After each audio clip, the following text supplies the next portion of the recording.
A Udine il costo della bolletta è passato da 2 a 5 milioni di euro, ma dal bilancio in salute approvato oggi emerge un tesoretto che permetterà di contenere la stangata dello shock energetico. Industria e turismo possono svilupparsi di pari passo in Aussacorno, lo ha detto l'assessore regionale Bini al primo tavolo tecnico sulla nautica, riferendosi alla sostenibilità del progetto Metinvest Danieli. Oltre 430 giovani neodiplomati hanno affrontato oggi a Udine il test di ingresso a medicina e odontoiatria. L'Ateneo Friulano quest'anno ha messo a disposizione 148 posti. Nuovo stop contro il trattamento anti-zanzara a Tolmezzo. Nel capoluogo carnico 50 cittadini sono scesi in strada riuscendo a bloccare la disinfestazione programmata nella notte. Il reparto arretrato, spesso finito nel mirino della critica per gli errori individuali, si scopre top in fase realizzativa. Nel 2022 è la migliore dei 5 massimi campionati europei per gol fatti, ben 18.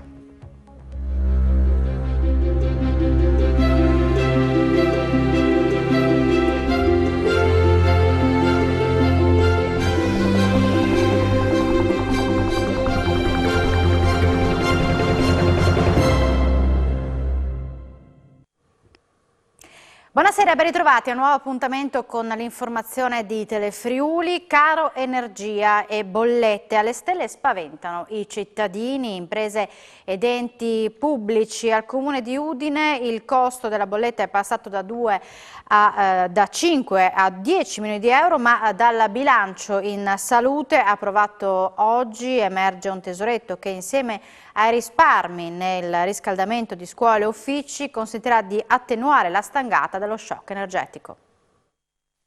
Il comune di Udine è sano, è il commento dell'assessore Francesca Laudicina alla luce del consolidamento del bilancio che comprende anche la situazione delle partecipate NET, SSM, CAFC, Udine Mercati, Udine Gorizia Fiere, Arriva Udine, Fondazione Teatro Nuovo Giovanni da Udine e Consorzio per lo Sviluppo Economico del Friuli. L'utile generale formato dal gruppo è di 13 milioni e mezzo di euro in crescita rispetto al 2021. La cosa bella è che sono tutti dati in crescita e positivi rispetto al 2020. Una sorta di tesoretto quindi che potrà essere utilizzata in caso di necessità come per affrontare il caro energia. Il costo è quasi raddoppiato, da 5 milioni andiamo quasi a 10 milioni. Le scuole sono l'assorbimento principale del consumo. Insieme chiaramente ai dirigenti scolastici valuteremo anche questo aspetto e poi abbiamo anche simulato alcuni interventi di ridurre i gradi di temperatura negli edifici comunali, almeno un grado. Aumenti anche alla Roncadin di Meduno, dove si registra un aumento dei prezzi di materie prime, elettricità e gas da record da milioni e milioni di euro. L'azienda tenta di correre i ripari cancellando o spegnendo tutte le spese non necessarie. Aumenti agghiaccianti alla Roncadin di Meduno. La produzione delle famose pizze surgelate made in Friuli, ben 100 milioni esportate in tutta Italia e mezzo mondo, ha registrato negli ultimi mesi aumenti da capogiro. La situazione sta diventando insostenibile anche per un'azienda che nel 2021 ha raggiunto un fatturato da 148,5 milioni di euro. Se le materie prime come mozzarella, pomodoro e farine hanno visto un rincaro di oltre 10 milioni di euro, l'elettricità è aumentata del 420%, passando da 2,5 milioni di euro all'anno a più di 13 milioni. Ancora peggio l'andamento del costo del metano, con un picco del 560%, da 600.000 euro a più di 4 milioni. L'azienda pordenonese non resta però ad osservare. Nei prossimi mesi installerà circa 11.000 pannelli fotovoltaici per coprire almeno il 30% del fabbisogno energetico. Siamo in balia dei continui aumenti dei prezzi, commenta amaro l'amministratore delegato Dario Roncadin, che invita tutti i suoi lavoratori ad osservare comportamenti responsabili volti al risparmio di utenze e materie prime. In questo momento dobbiamo essere uniti, serve spegnere luci, PC e tutti i macchinari inutilizzati sia negli uffici che nelle zone produttive. Non è pensabile però farcela da soli, prosegue l'amministratore che rinnova l'appello affinché politica e istituzioni italiane ed europee intervengano al più presto. Nell'ottica del risparmio Roncadin si è vista costretta a cancellare per il terzo anno consecutivo l'Open Day, la giornata dedicata alle famiglie dei 780 dipendenti già saltata nei 2 anni precedenti a causa dell'emergenza pandemica. Siamo alla cronaca, tragedia oggi pomeriggio a Meduno, un turista olandese di 71 anni è morto poco dopo essere decollato con il parapendio dal Monte Valinis, fatale una manovra errata che ha causato lo schianto al suolo tra gli alberi. Un 71enne turista olandese è morto oggi pomeriggio dopo essere precipitato col parapendio dal Monte Valinis ad un'altezza di 900 metri in comune di Meduno. La tragedia si è consumata alle 14:15, subito dopo il decollo. Le cause sono il vaglio dei carabinieri della stazione locale intervenuti sul posto insieme ai tecnici del soccorso alpino e vigili del fuoco di Maniago e personale del 118 con l'ambulanza e l'elisoccorso. Le condizioni dell'uomo sono apparse subito gravissime e vani sono stati i tentativi di rianimarlo. Il decesso è avvenuto a causa delle gravissime lesioni riportate in seguito alla caduta. Stando alla ricostruzione della vicenda, fatale è stata una manovra errata che ha causato la perdita del controllo del parapendio e lo schianto violento al suolo tra gli alberi. Alla scena ha assistito un altro pilota di nazionalità italiana che volava poco lontano da lui. Immediata la richiesta di aiuto giunto alla sala operativa regionale dell'emergenza sanitaria di Palmanova, ma una volta sul posto i soccorritori non è rimasto altro che constatarne il decesso. Attraversa improvvisamente la strada e viene investito da un'auto, paura poco dopo le 17 per un incidente stradale che si è verificato a Fontanafredda tra Viale del Parco e Viale dello Sport. Un ragazzino di 12 anni in sella alla propria bicicletta è stato centrato da una macchina condotta da un cittadino americano di 60 anni, risultato negativo all'alcol test. Il dodicenne, subito soccorso dal personale del 118, è stato condotto con l'ambulanza all'ospedale di Pordenone. Non versa in pericolo di vita, rilievi dei carabinieri di Polcenigo. Tampona con la Vespa un furgone, cade a terra e rimane gravemente ferito. L'incidente è avvenuto a San Daniele del Friuli lungo la strada regionale 463. L'uomo, che ha 32 anni, è stato portato all'ospedale di Udine dove è ricoverato in prognosi riservata. Rilievi dei carabinieri di San Daniele. Un uomo è rimasto gravemente ferito in un incidente avvenuto attorno alle 10 nel bosco mentre stava facendo legna con il padre. È stato colpito da un ramo poco sotto Passo Montecroce tra Attimis e Nimis. Il ferito, un residente nella zona con trauma cranico, è stato raggiunto dai soccorritori della stazione di Udine, del soccorso alpino, dei vigili del fuoco, dai carabinieri di Cividale e dall'elisoccorso regionale. È stata l'equipe dell'ambulanza a risolvere l'intervento, stabilizzando e imbarellando l'uomo prima di issarlo a bordo con il vericello per portarlo all'ospedale di Udine. Le condizioni sono serie ma non sarebbe in pericolo di vita. Importava cocaina dalla Spagna e la rivendeva a Udine in Friuli. È stato arrestato dopo quasi 10 anni dei traffici di spaccio accertati un 45enne friulano originario della zona collinare, condannato in passato anche per truffa. Ieri la Polizia di Stato di Udine ha dato esecuzione al provvedimento di carcerazione emesso dalla Procura Generale di Trieste per cumulo di pene. L'uomo tra il 2013 e il 2015 fu sorpreso allo scalo di Milano, Malpensa, con la droga in arrivo dalla penisola iberica. Ora dovrà espiare una pena commisurata in 5 anni e 5 mesi di reclusione. Il governo ha chiesto all'UE un piano speciale per l'implementazione dell'aeroporto di Trieste. Lo ha detto il ministro delle infrastrutture Enrico Giovannini oggi in regione. Ha parlato anche dei collegamenti tra Friuli, Venezia Giulia e il resto d'Italia. L'esecutivo Draghi lascerà al nuovo governo un progetto per proseguire con gli investimenti del PNRR sulla linea ferroviaria Trieste-Venezia.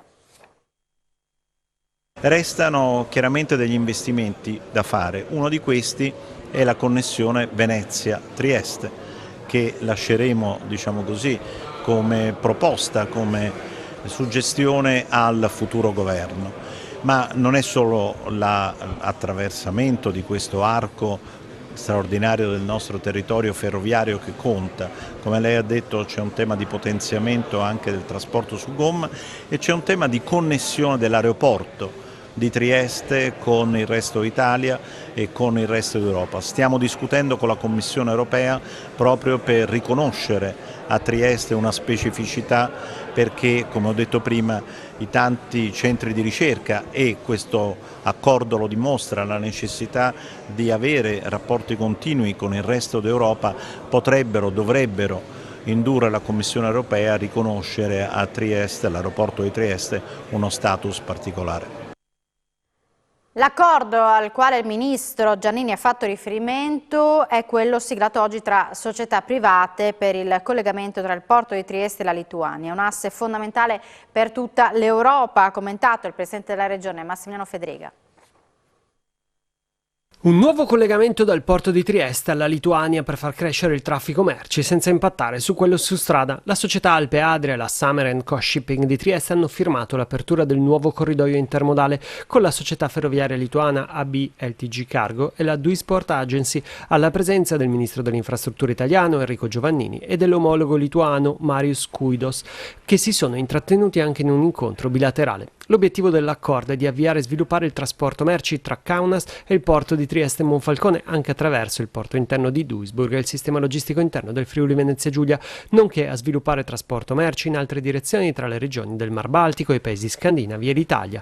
L'incontro è stato ospitato nella sede della regione alla presenza del governatore Massimiliano Fedriga. Sicuramente diamo una nuova opportunità di sviluppo e devo dire che è anche una scelta politica importante, perché vuol dire collegare i paesi baltici con l'Italia e con l'Europa.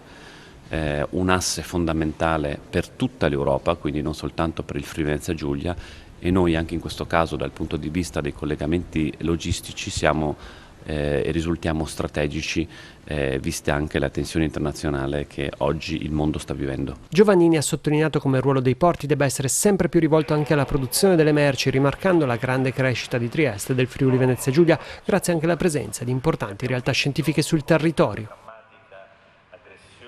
Rotta balcanica, sono partite da alcuni giorni le pattuglie miste sul confine italo-sloveno per controllare il territorio ed avviare respingimenti. L'azione congiunta tra i due governi era stata sospesa nel 2020 in piena pandemia, ripartita la scorsa estate, era stata nuovamente bloccata a causa del Covid.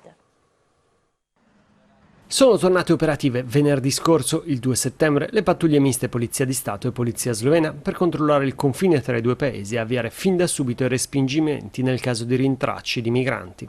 L'operazione congiunta tra i due governi era stata sospesa nel 2020 in piena emergenza Covid, vista l'impossibilità di lavorare a stretto contatto e la decisione del governo di Lubiana di chiudere i confini con l'Italia. Lo scorso anno erano riprese ad agosto in attesa anche di alcuni ricorsi e poi dalla successiva ondata di Covid che ne ha visto il blocco.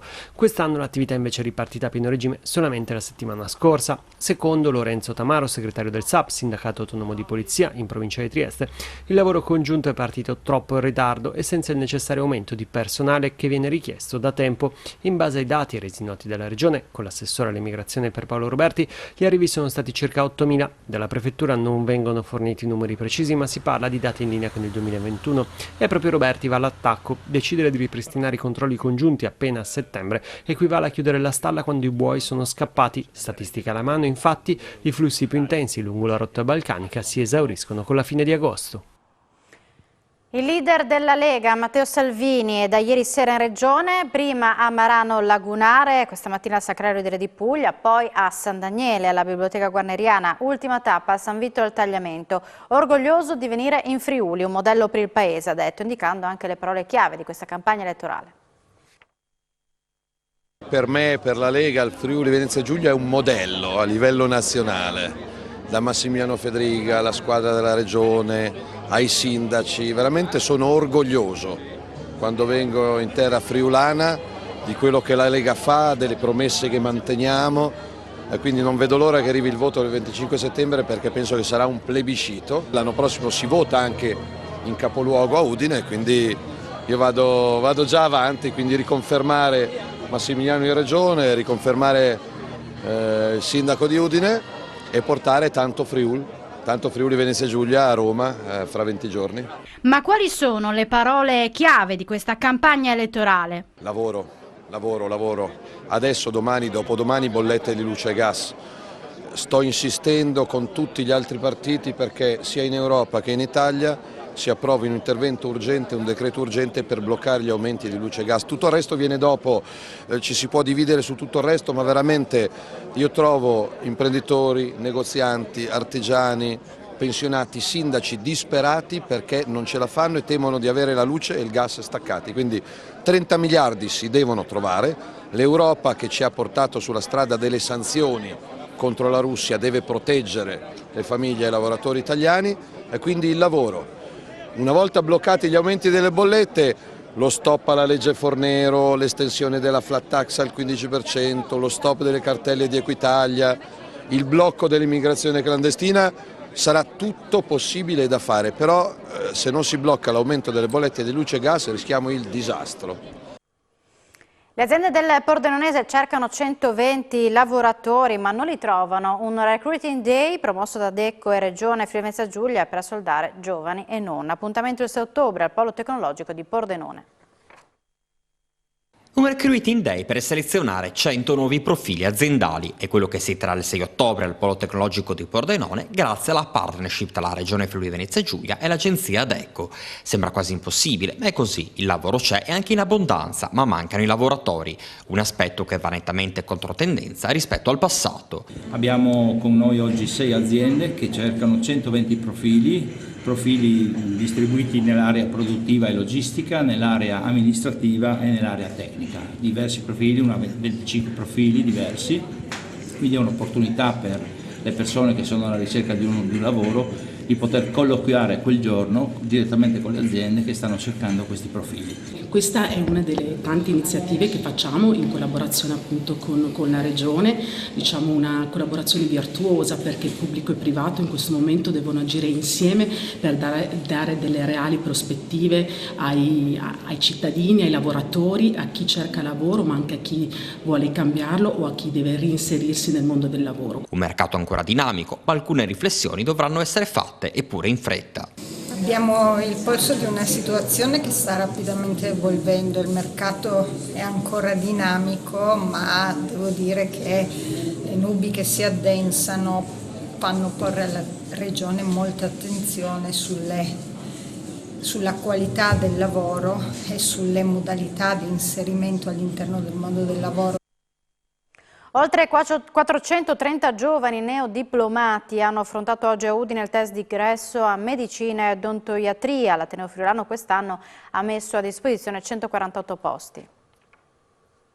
Oltre 430 neodiplomati hanno partecipato oggi a Udine al test d'ammissione a medicina e odontoiatria e posti a disposizione all'Ateneo Friulano per medicina sono 148. La prova, 60 quesiti da risolvere in 100 minuti, si è svolta in contemporanea in tutta Italia, impegnando oltre 65.000 aspiranti per 14.740 posti per medicina e 1.330 per odontoiatria. Nella sede dei Rizzi dell'Ateneo Friulano i ragazzi sono stati accolti a gruppi per evitare assembramenti prima dell'avvio della prova. È stata una giornata impegnativa, soprattutto ricca di grandi emozioni per i ragazzi, soprattutto perché tanti ritengono proprio di giocarsi il tutto per tutto con questa prova, no? I test sono sempre una prova molto difficile, il test di medicina in particolare perché bisogna aver studiato molto, insomma le domande sono molte legate alle materie proprio disciplinari che poi i ragazzi dovranno andare ad approfondire durante il loro percorso. All'interno delle aule i ragazzi non potevano uscire dal momento in cui è cominciato il test, tutti dovevano tenere la mascherina, la FFP2. Come sempre tra i concorrenti l'emozione è stata alta, tanto più che solo 1 su 4 riuscirà a entrare al corso di medicina. Sempre un po' di ansia alla fine, un po' di esitazione, non si sa se si è risposto giusto, però tutto bene, dai. Io sono spagnola ma voglio studiare qui, forse ce la faccio, speriamo di sì. I dubbi si hanno sempre, quindi intanto cerco di non pensarci, ormai è fatta. Adesso mi sento esausto, la prova è andata abbastanza bene anche se è stata molto più complessa degli altri anni. Soddisfatto della prova? Com'è andata? Abbastanza bene, speriamo che sia effettivamente andata bene. Ti sei preparata anche prima per i test?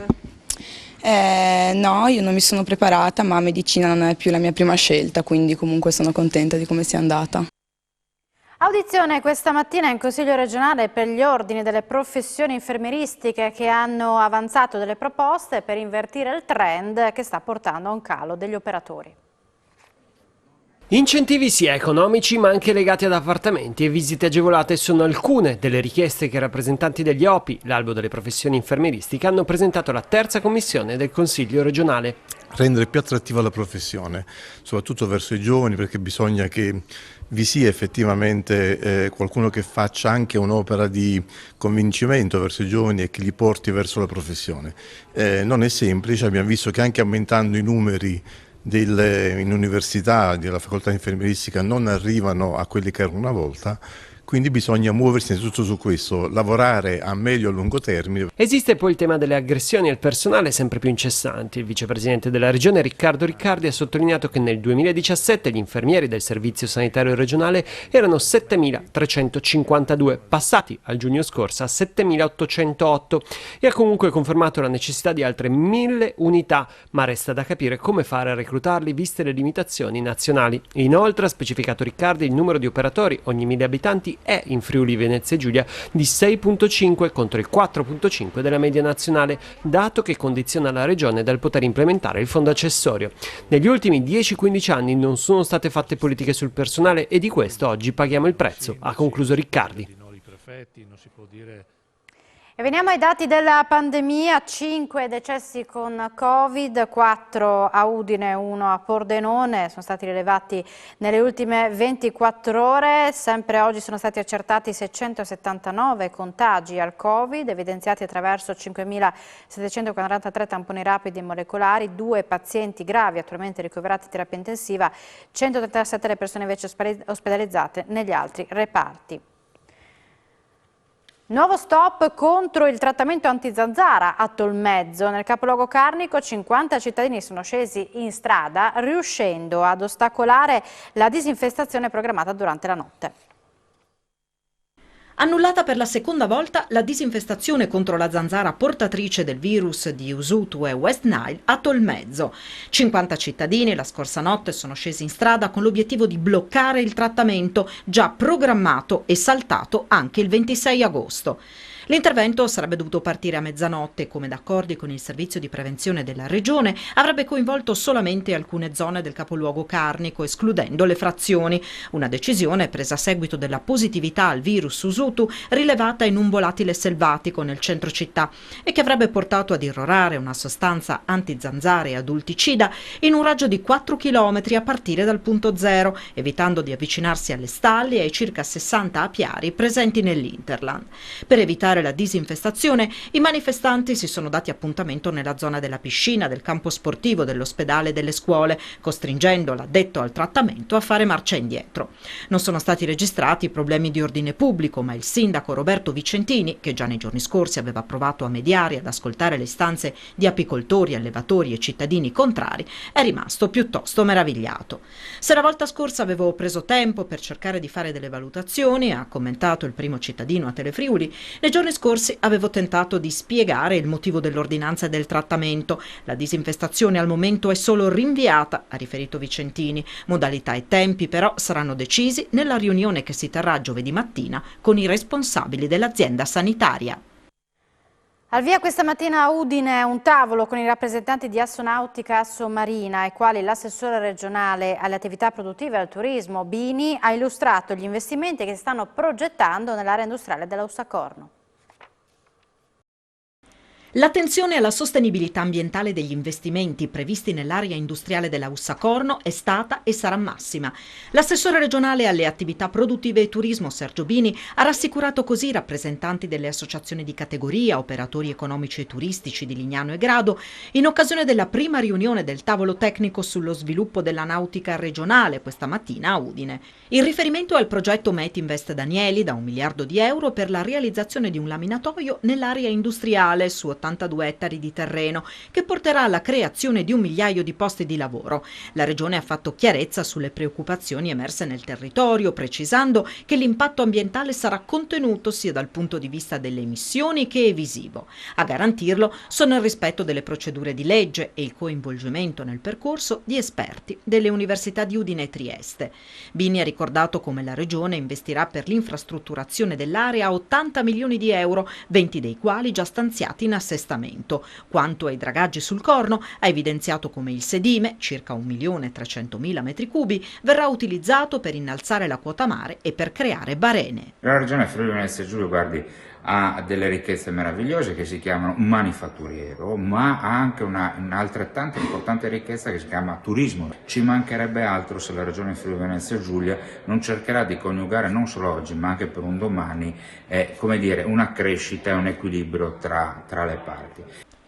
Rassicurazioni accolte positivamente dagli operatori intervenuti, quali hanno auspicato la prosecuzione del dialogo avviato con la Regione per lo sviluppo della nautica, settore che ha registrato una crescita rilevante. Nuovo incontro già fissato per la prossima settimana.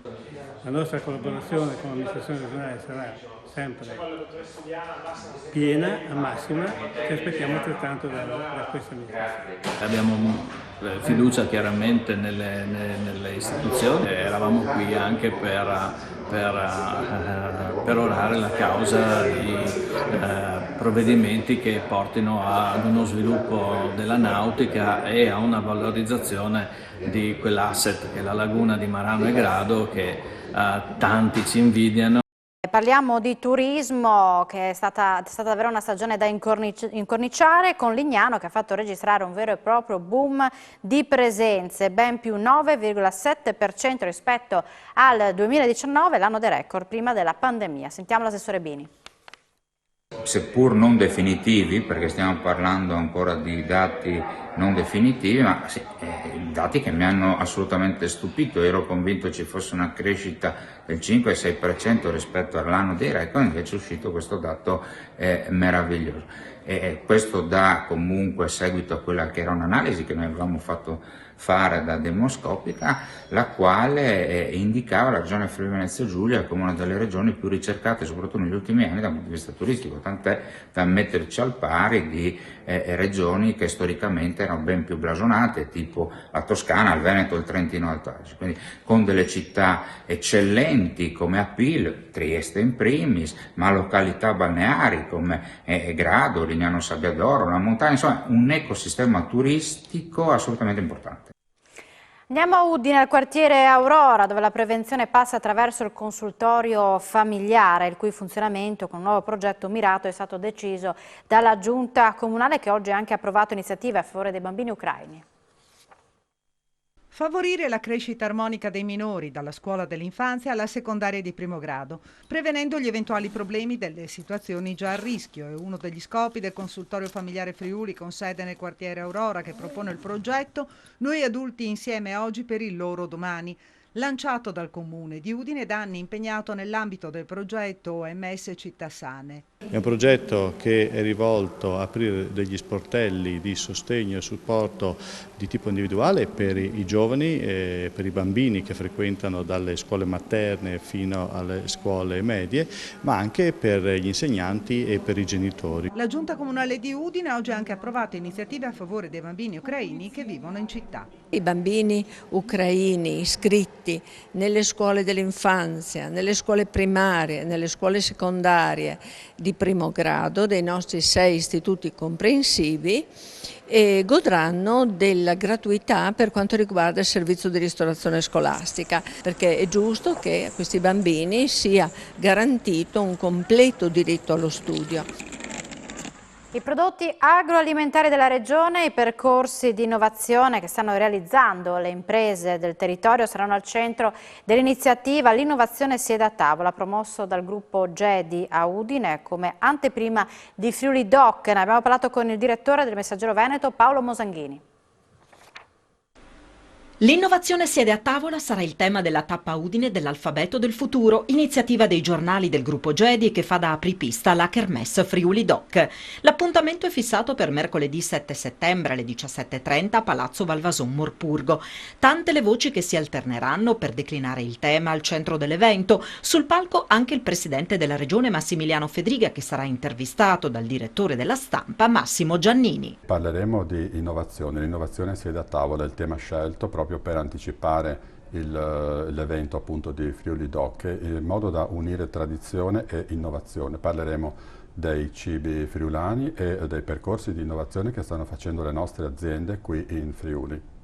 Avete coinvolto in questo percorso anche i vostri lettori, in che modo?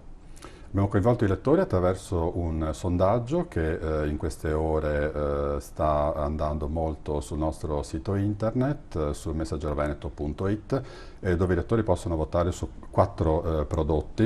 Abbiamo chiesto ai lettori qual è il prodotto che maggiormente rappresenta il nostro territorio. I lettori possono scegliere, indicandolo e votandolo, tra il formaggio Montasio, il prosciutto di San Daniele, i vini del Collio e La Blave di Mortean. Domani, durante l'evento a Palazzo Morpurgo qui a Udine, durante appunto l'Alfabeto del Futuro, sveleremo qual è il prodotto che è stato più votato.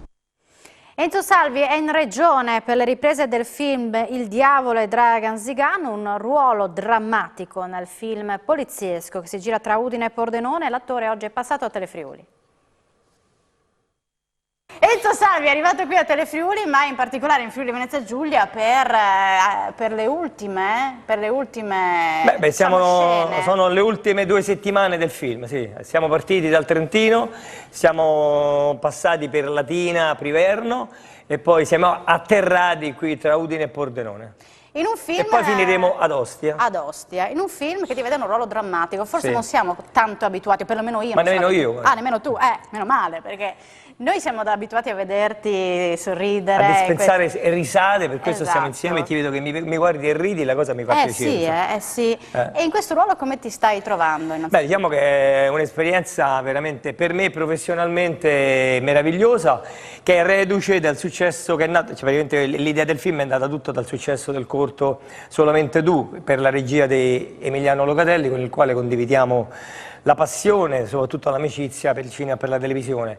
E questo corto ha avuto un successo planetario, è stato veramente apprezzato da tutti i festival, io sono stato pluripremiato come miglior attore.